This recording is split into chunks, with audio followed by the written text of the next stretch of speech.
ہر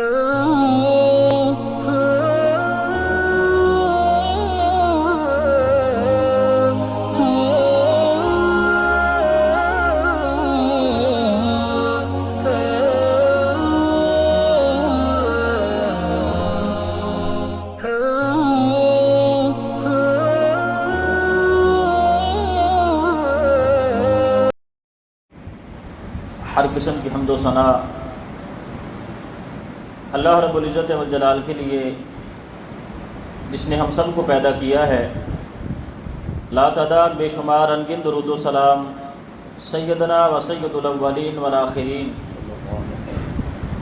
شفیع المذنبین، رحمت للعالمین، احمد مجتبی، جناب محمد الرسول اللہ صلی اللہ علیہ وآلہ وسلم کی ذات گرامی پر واجب الاحترام معزز و محترم سامعین حضرات، اللہ رب العزت والجلال نے ارشاد فرمایا کہ اے لوگو، اللہ کے احکام سے روح گردانی کرنا چھوڑ دو۔ اگر تم اللہ کی احکام سے روح گردانی کرو گے تو پھر یاد رکھو اللہ کی طرف سے بہت بڑی مصیبت یا پھر دردناک عذاب تمہارے تک پہنچنے والا ہے۔ آج جن حالات میں ہم زندگی گزار رہے ہیں،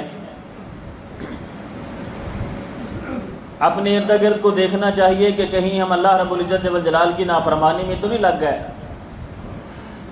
کہیں ہم نے اللہ رب العزت والجلال کے احکام سے روح گردانی تو نہیں کر لی، جس کی نتیجے میں آج ہم اتنی مشکل میں زندگی گزار رہے ہیں۔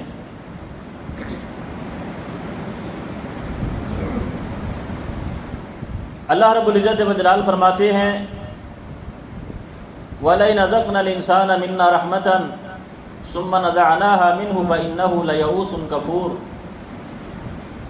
ہم ہی انسان کو کوئی نعمت کا مزہ چکھاتے ہیں، کوئی بھی نعمت ملتی ہے تو ہماری طرف سے ملتی ہے، جب ہم وہ نعمت انسان سے واپس لے لیتے ہیں تو یہ بڑا ہی نا امید اور کفر کرنے والا بن جاتا ہے، انکار کرنے والا بن جاتا ہے۔ ایمان کے بعد سب سے بڑی چیز وہ تقویٰ ہے، اللہ رب العزت کا ڈر اور اس کا خوف دل میں پیدا کرنا۔ اللہ رب العالمین فرماتے ہیں اگر میرا خوف تم دل میں پیدا کرو گے، میرا ڈر تمہارے دلوں میں بیٹھ جائے گا، تو میں تمہارے سارے حالات بدل دوں گا۔ آج ہم غور کریں تو یوں لگتا ہے کہ ہمارے دلوں میں اللہ کا خوف نہیں ہے، کسی ایک کے دل میں بھی اللہ کا خوف نہیں ہے۔ جو بظاہر ہمیں بڑے متقی نظر آتے ہیں، یوں لگتا ہے کہ وہ بھی ریاکار ہے۔ اس لیے کہ امام حسن بصری رحمہ اللہ کا قول ہے، اگر اللہ کی زمین پر ایک بندے کے دل میں اللہ کا خوف ہو تو اللہ پوری قوم پر رحمت نازل فرما دیتا ہے۔ ایک بندے کے دل میں اللہ کا خوف ہو تو اللہ رب العالمین پوری قوم پر، پوری امت پر اپنی رحمتوں کا نزول فرماتا ہے، برکتوں کا نزول فرماتا ہے۔ آج اللہ کی رحمتیں، اللہ کی برکتیں ہم سے روٹھ گئیں، یوں لگتا ہے کہ جیسے پوری امت میں کسی ایک بندے کے دل میں بھی اللہ کا خوف جیسے ہونا چاہیے تھا ویسے موجود نہیں ہے۔ اس لیے جناب محمد الرسول اللہ صلی اللہ علیہ وسلم نے فرمایا اگر تم اللہ کی زمین پر ایک حد نافذ کر دو، اللہ رب العزت والجلال نے جو حدود بتائی ہیں ان میں سے ایک حد تم اللہ کی زمین پر نافذ کر دو، فرمایا 40 سال یا 40 دن کی بارش سے زیادہ بہتر ہے۔ 40 سال کی مسلسل بارش یا 40 دن کی مسلسل بارش انسانوں کو اتنا فائدہ نہیں دیتی ہے جتنا فائدہ اللہ کی زمین پر ایک حد کو نافذ کرنے سے انسانوں کو ملتا ہے۔ آپ نے فرمایا کہ 3 چیزیں انسان کو نجات دلانے والی ہیں، ان میں سر فہرست فرمایا خشیت اللہ فی السر والعلانیہ، اللہ رب العزت والجلال کا ڈر، اللہ کی خشیت، اللہ کا خوف۔ انسان بازار میں ہے تو تب بھی اللہ سے ڈرے، انسان اپنی دکان پر ہے تو تب بھی اللہ سے ڈرے، اپنے گھر میں ہے تو تب بھی اللہ سے ڈرے، تنہا ہے تو تب بھی اللہ رب العزت والجلال کا خوف اس کے دل میں موجود ہو۔ فرمایا یہ چیز بندے کو دنیا میں بھی نجات دلاتی ہے، آخرت میں بھی انسان کو نجات دلانے والی چیز۔ خوف خدا، اس کا دوسرا نام یوں کہہ لیں کہ محتاط زندگی گزارنا۔ خوف خدا کا دوسرا نام محتاط زندگی گزارنا۔ ہم محتاط زندگی نہیں گزارتے ہیں، غیر محتاط زندگی گزارتے ہیں، اللہ کی نافرمانیاں کرتے ہیں، معصیتیں کرتے ہیں، اور پھر کہتے ہیں کہ یا اللہ ہمارے حالات بدل دے۔ پیار سے تو بندہ بڑے بڑے لوگوں کو منوا لیتا ہے، لیکن بدماشی کے ساتھ اکڑ کر کسی کو نہیں منوایا جا سکتا۔ تو اللہ کے سامنے بدماشی کر کے، اللہ کی معصیتیں کر کے، نافرمانیاں کر کے اللہ کو مناتا ہے؟ ایسے نہیں مانتا وہ مانتا ہے عاجزی سے مانتا ہے، وہ مانتا ہے تو انکساری سے مانتا ہے، وہ مانتا ہے تو سجدہ کرنے سے مانتا ہے، وہ مانتا ہے تو اس کے سامنے سر بسجود ہو جائے بندہ، پھر وہ مانتا ہے۔ جب اپنے گناہوں کا اقرار اللہ کے سامنے اعتراف کر لے تو پھر اللہ رب العزت والجلال مانتا ہے۔ بدماشی کے ساتھ، نافرمانیوں کے ساتھ، معصیتوں کے ساتھ پروردگار نہیں مانتا ہے۔ اللہ رب العزت والجلال فرماتے ہیں محتاط زندگی گزارو، غیر محتاط نہیں۔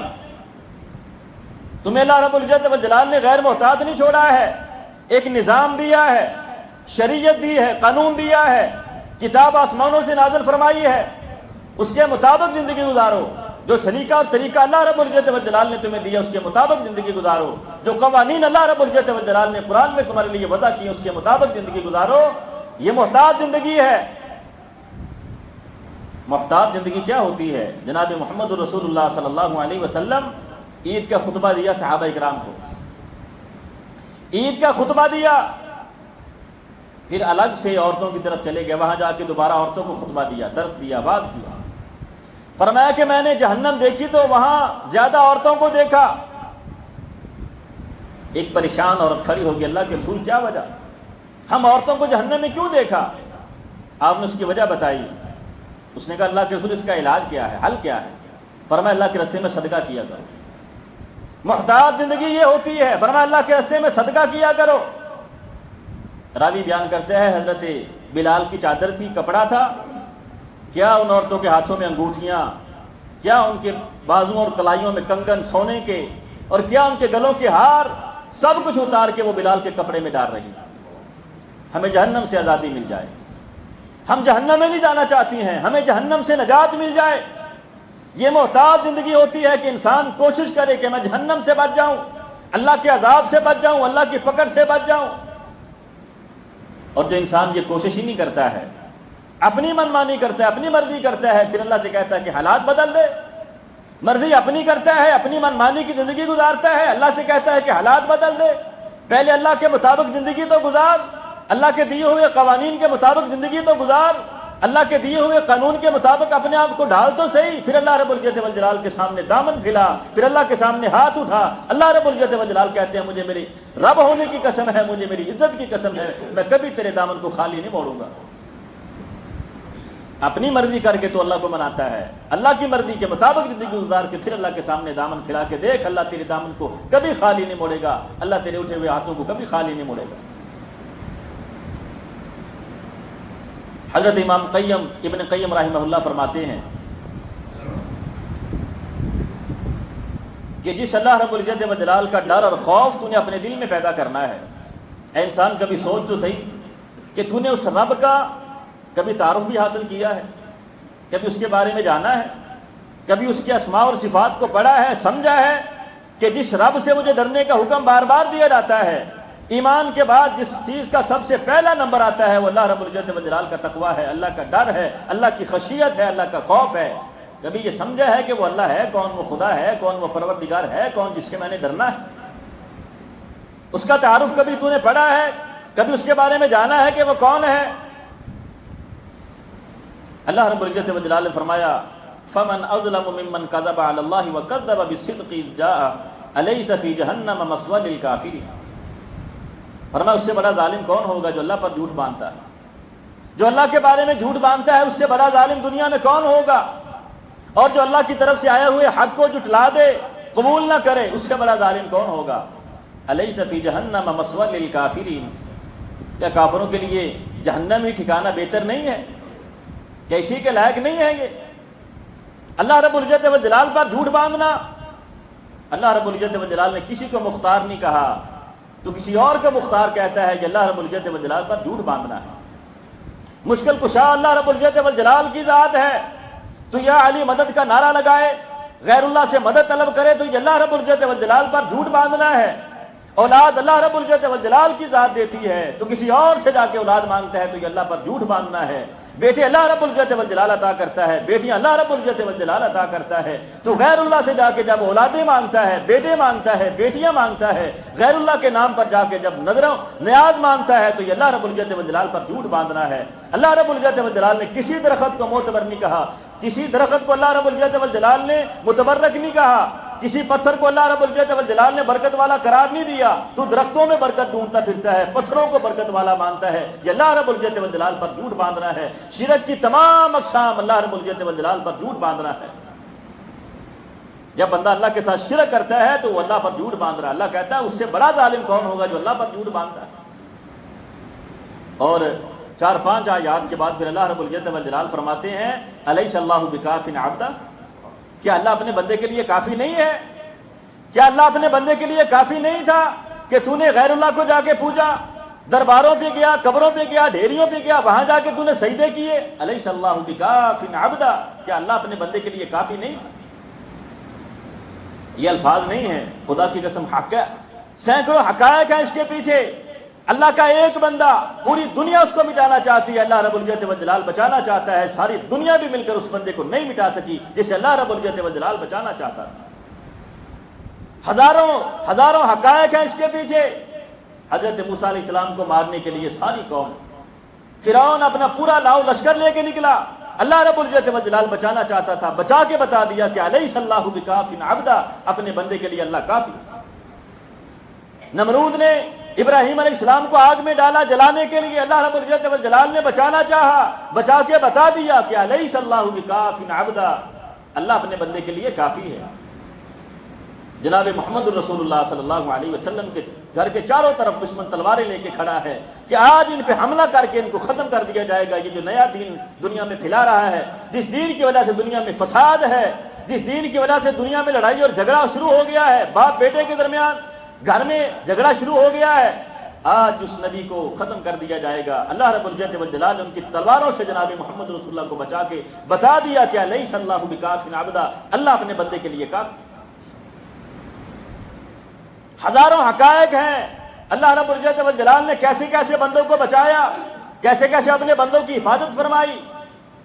اللہ رب العالمین فرماتے ہیں اس سے بڑا ظالم کون ہوگا جو اللہ کے بارے میں جھوٹ باندھتا ہے، جو اللہ پر جھوٹ بولتا ہے۔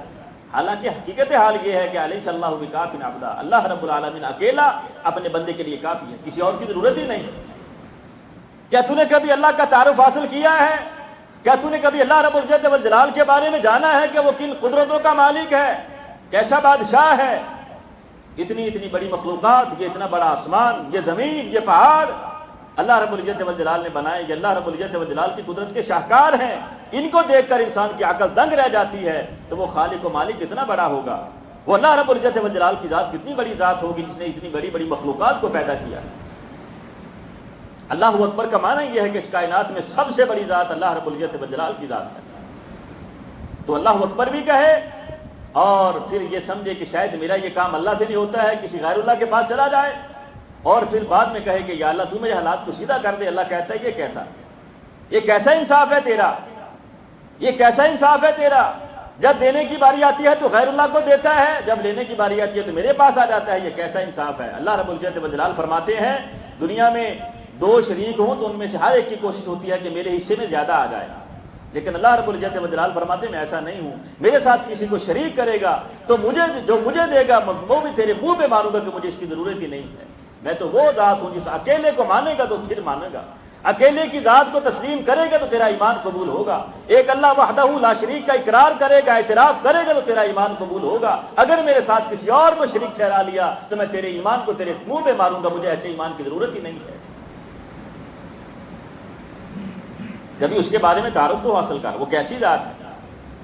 جناب محمد رسول اللہ صلی اللہ علیہ وسلم نے ایک دن حضرت معاذ سے فرمایا، اے معاذ کیا تو جانتا ہے کہ اللہ رب العزت والجلال کا اپنے بندوں پر کیا حق ہے؟ کیا تو جانتا ہے کہ بندوں کا اللہ پر کیا حق ہے؟ فرمایا اللہ و رسولہ اعلم، اللہ اس کا رسول جانتا ہے۔ میں نہیں جانتا. پھر خود جناب محمد الرسول اللہ صلی اللہ علیہ وسلم نے فرمایا اللہ کا اپنے بندوں پر حق یہ ہے کہ بندہ اللہ کے ساتھ کسی کو شریک نہ ٹھہرائے, اللہ کے ساتھ کسی کو شریک نہ کرے. یہ اللہ رب العزت والجلال کا اپنے بندوں پر حق ہے, یہ اللہ کا حق ہے. اور آپ نے فرمایا کہ جب بندہ اللہ کا حق ادا نہیں کرتا ہے پھر اللہ رب العالمین بندے کا حق بھی ادا نہیں کرتا. پھر بندہ مارا مارا پھرتا ہے, کہیں سے خیر نہیں ملتی ہے, مارا مارا پھرتا ہے, اس کے معاملات درست نہیں ہوتے, دھکے کھاتا ہے, ٹھوکریں کھاتا ہے, لیکن اس کے پاس رزق نہیں آتا ہے. جب بندہ اللہ کا حق نہیں دیتا ہے تو اللہ رب العالمین بھی بندے کا حق نہیں دیتے. اگر ہم یہ چاہتے ہیں کہ ہمارے حالات سیدھے ہو جائیں, اس ملک میں خیر و برکت نازل ہونا شروع ہو جائے اور یہ بگڑے ہوئے حالات دوبارہ ان کی اصلاح ہو جائے, اس کا ایک ہی طریقہ ہے کہ ہم اللہ کا حق اللہ کو واپس کر دیں, اللہ کا حق اللہ کو واپس کر دیں. یہ ملک خدا داد جو ہم نے اللہ رب العزت والجلال کے نام پر لیا تھا, ایمانداری سے بتائیں کیا اس ملک میں اللہ کے ساتھ شرک نہیں ہوتا ہے؟ کیا اس ملک میں اللہ کے ساتھ غیر اللہ کو شریک نہیں کیا جاتا ہے؟ کیا اسی ملک کے باشندے کلمہ پڑھنے والے قبروں پہ جا کے سجدے نہیں کرتے ہیں؟ جب ہم اللہ کا حق کھائیں گے تو پھر اللہ رب العالمین بھی ہمیں ہمارا حق نہیں دے گا. دو مثالیں ہمارے سامنے ہیں, دو مثالیں ہمارے سامنے ہیں. سعودی عرب, آپ اس کی تھوڑی سی پیچھے تاریخ میں چلے جائیں تو سعودی عرب کے لوگ پاکستان میں مانگنے کے لیے آیا کرتے تھے, پاکستان میں مانگنے کے لیے آیا کرتے تھے. کراچی کے لوگوں سے پوچھو اگر وہاں کوئی بزرگ موجود ہے وہ جانتا ہے تو وہ بتائے گا. انہیں اردو تو آتی نہیں تھی, پنجابی آتی نہیں تھی, وہ کھڑے ہو جاتے تھے نماز کے بعد اور وہ کہتے تھے السلام علیکم کے بعد کہ جوار نبی جوار نبی, میں رسول اللہ صلی اللہ علیہ وسلم کے جوار سے آیا ہوں. وہ سمجھ جاتے کہ یہ چندہ مانگ رہا.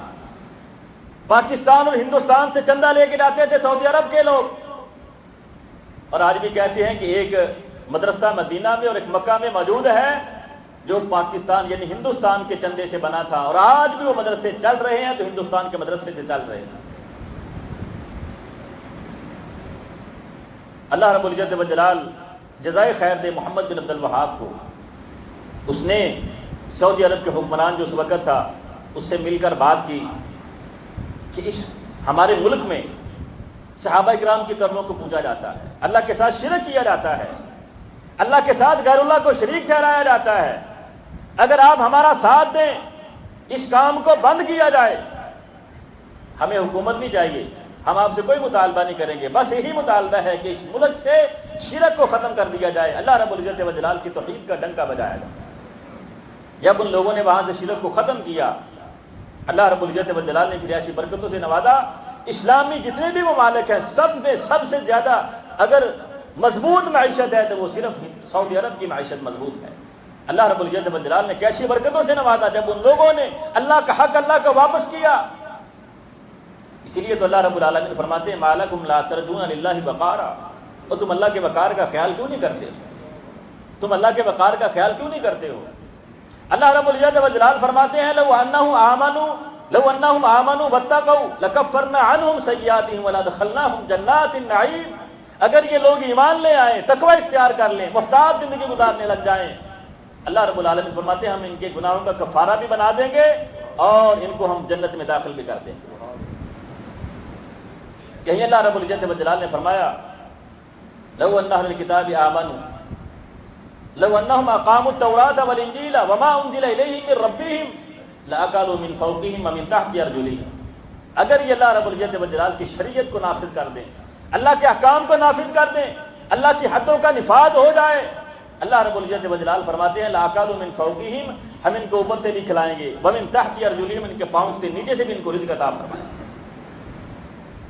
یہ اللہ کے ساتھ شرک کرنے سے بعد آ جائیں, اللہ کو اللہ کا حق واپس دے دیں. وما قدر اللہ حق کا قدری, اللہ کہتا ہے جیسے میرے قدر کرنے کا حق تھا ان لوگوں نے میری قدر نہیں کی.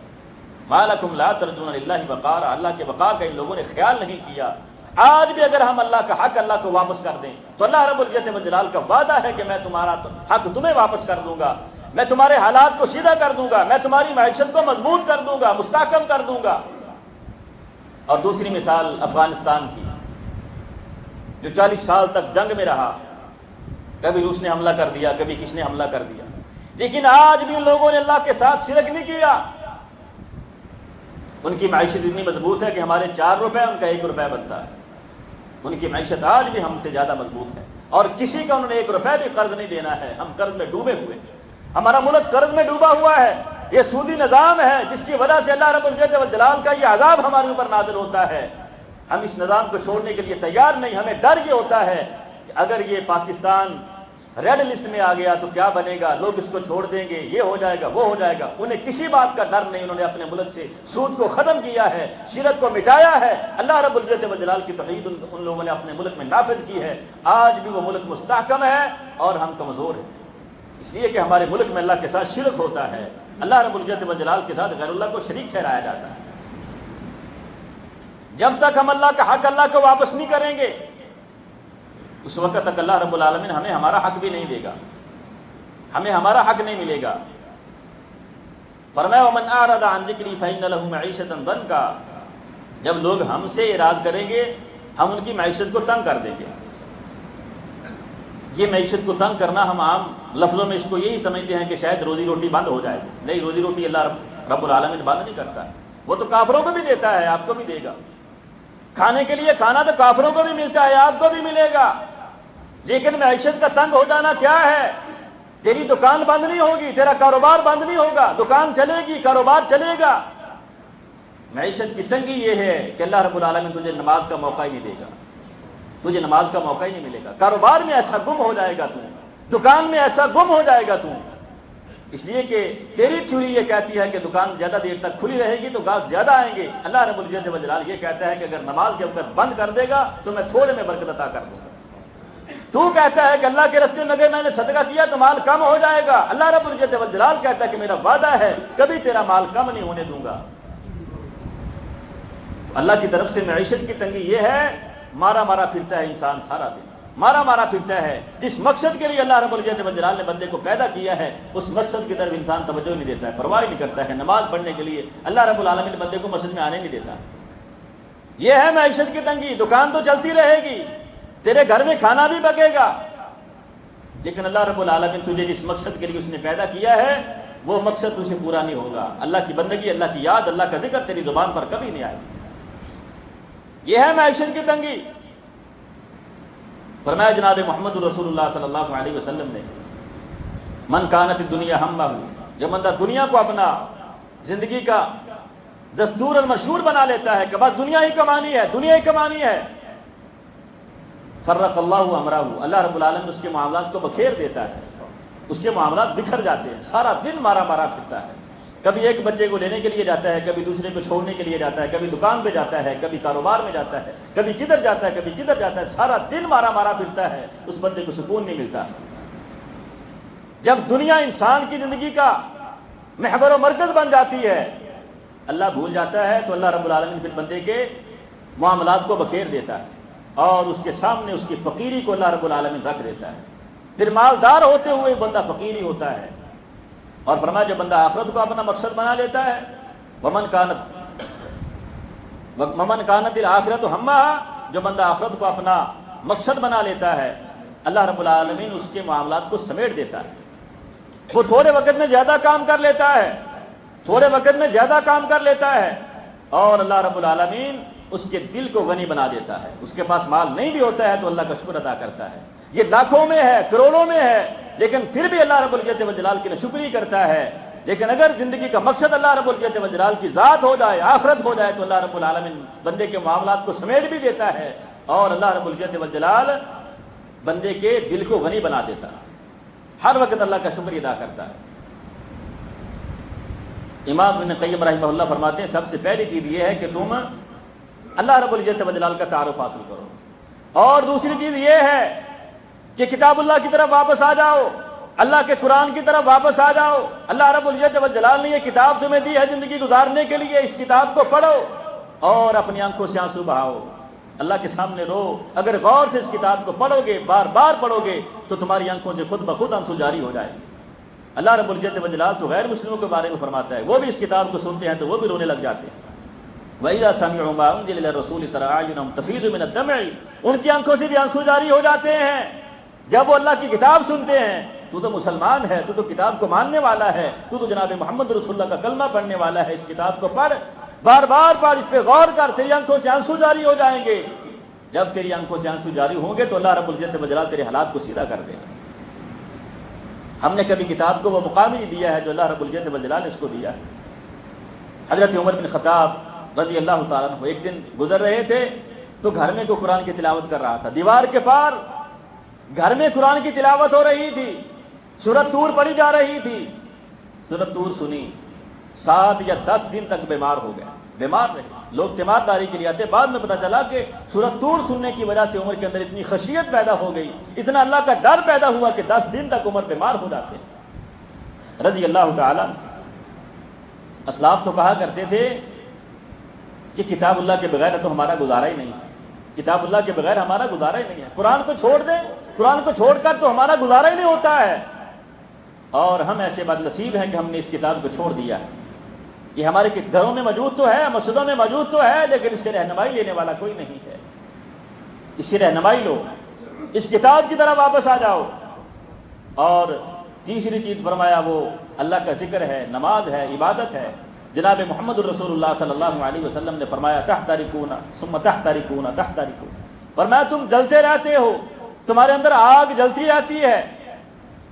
فرمایا جب صبح کے لیے وضو کر کے نماز پڑھتے ہو تو اللہ رب العالمین تمہاری وہ آگ کو بجھا دیتا ہے۔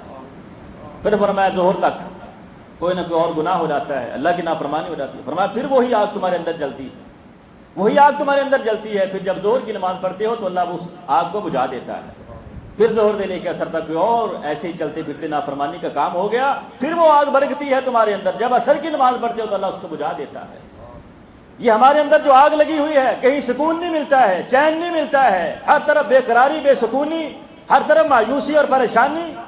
اس کا ایک ہی طریقہ ہے کہ اللہ کے سامنے سر مسجود ہو جائے بندہ، اللہ کے سامنے سر جھکائے، نماز ادا کرے، وقت پر کرے، اور ساری نمازیں ادا کرے، 5 نمازوں کی پابندی کریں، وقت پر نماز ادا کریں۔ اللہ رب العالمین دیکھیں کیسے یہ آگ جو ہمارے اندر جل رہی ہے، اللہ رب العالمین اس کو ٹھنڈا کر دے گا، اس کو بجھا دے گا، ہمیں سکون ملے گا، اللہ کی طرف سے ہمیں ہماری پریشانیاں دور ہو جائیں گی، آرام ملے گا۔ تو یہ کام ہے کرنے والے، اللہ رب العزت وجلال کا تعارف، اس کا ڈر، محتاط زندگی گزارنا، اور قرآن مجید کی طرف واپس آ جانا۔ اس کتاب کو اپنے لیے ہدایت بنا لیں، اس کتاب کو اپنے لیے ہدایت بنا لیں۔ احتجاج کرنے سے کچھ نہیں بنے گا، احتجاج کر کے ہم اللہ رب العزت وجلال کے عذاب کو نہیں ٹال سکتے۔ اللہ کے عذاب کو ٹالنے کا ایک ہی طریقہ ہے کہ اللہ کے سامنے تضرع کی جائے، اللہ کے سامنے رویا جائے، اللہ کے سامنے گڑ گڑایا جائے۔ اللہ رب العزت وجلال فرماتے جب ہمارا عذاب آیا، یہ لوگ ہمارے سامنے روئے کیوں نہیں، گڑ گڑائے کیوں نہیں، ان کے اندر ہماری خشیت کیوں نہیں پیدا ہو جاتی۔ ایک ہی طریقہ ہے، اللہ کے سامنے آ جائیں، اپنے آپ کو جھکا لیں اللہ کے سامنے، اپنی منمانی کرنے کی بجائے اللہ کی مرضی کے مطابق زندگی گزاریں، پھر اللہ کو منائیں، اللہ رب العالمین تمہاری ہر بات مانے گا۔ اپنی مرضی کریں پھر اللہ کو منائیں تو اللہ رب العالمین نہیں مانتا ہے۔ اللہ رب العزت وجلال ہمیں عمل کرنے کی توفیق عطا فرمائے۔ وما توفیقی الا باللہ، علیہ توکلت و الیہ انیب۔